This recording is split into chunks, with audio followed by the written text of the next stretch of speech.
Imos agora cara a Lugo porque hoxe comezaron ali os traballos de restauración dunha parte da muralla entre os xardíns da Deputación, unhas obras que teñen como obxectivo solucionar os problemas que están provocando as filtracións de auga. Escóitanos xa Guido Álvarez, en Guía de Turismo de Galicia e gran coñecedor tamén da cidade de Lugo. Que tal, Guido? Boas tardes. Moi boa tarde, Fernando. En liñas xerais, como dirías que o estado de saúde actual da muralla? Bueno, eu creo que, como en tantas cousas, estamos sempre nun proceso de evolución. Sucede no turismo de Lugo, sucede na arqueoloxía, na conservación do patrimonio. Eu, que levo pendente, digamos, do patrimonio lucense dende moi pequeno, pois fun vendo certas evolucións que en algún sentido podes dicir que son suficientes, en outros casos insuficientes, non? Eu creo que a muralla, en certo modo, a súa conservación variou algo nos últimos anos, pero tampouco tantísimo, e creo que están pendentes algunhas reflexións respecto, sobre todo, ao uso do monumento en certos sentidos, non?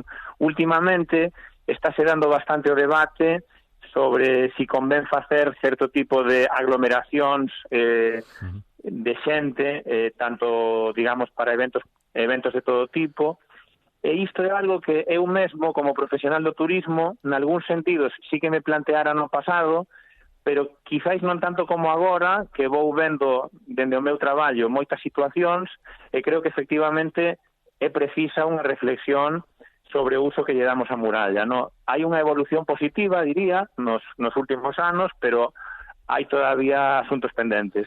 Xa introduciches ti o seguinte tema do que quería falar eu, e que durante este verán observamos casos, podemos dicir, de presión turística sobre o noso patrimonio, efectos negativos que en ocasións pode ter. A muralla sálvase polo de agora desta presión? Lévase ben cos visitantes, cos turistas? Como ves?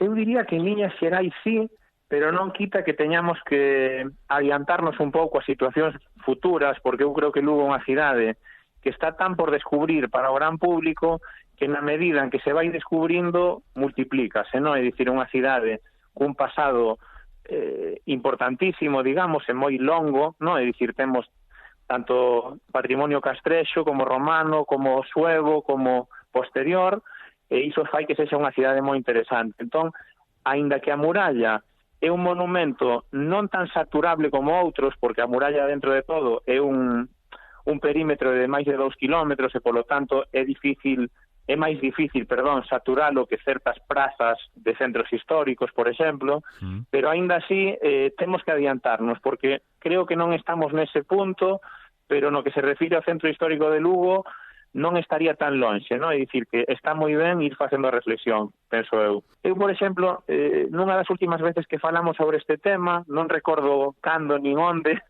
pero comentaran a posibilidade, por exemplo, de que houbera como informadores turísticos ou algún tipo de profesional que observe e vixíe as situacións, non? Eu creo que iso quizáis podería ser unha alternativa, por poñer un exemplo de algo que se podería facer para controlar certas situacións que de momento, insisto, non suceden, ou se suceden é moi puntualmente, pero que hai que anticiparse a elas porque non queremos, en ningún lugar do mundo queremos un turismo agresivo e que sobrepase a capacidade de carga dos lugares, non? Así que creo que é moi bon estar falando disto.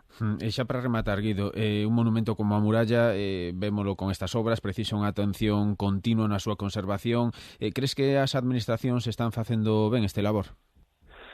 Creo que temos unha muralla impresionante, moi ben conservada, pero que podía estar ainda mellor, digamos, non? E para iso, un exemplo é o proceso peonalizador, que eu estou moi a favor del, e que creo que axudará un montón a preservala, porque na medida en que circulen menos vehículos ao seu redor será positivo para a súa conservación, sobre todo porque a vibración fai sufrir moito a estrutura interna e as bases, digamos.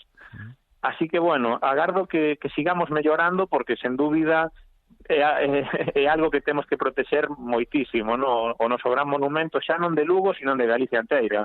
Guido Álvarez, Guía de Turismo de Galicia, moitas grazas por estar esta tarde en La Ventana. Un saúdo. Moitas grazas, unha aperta.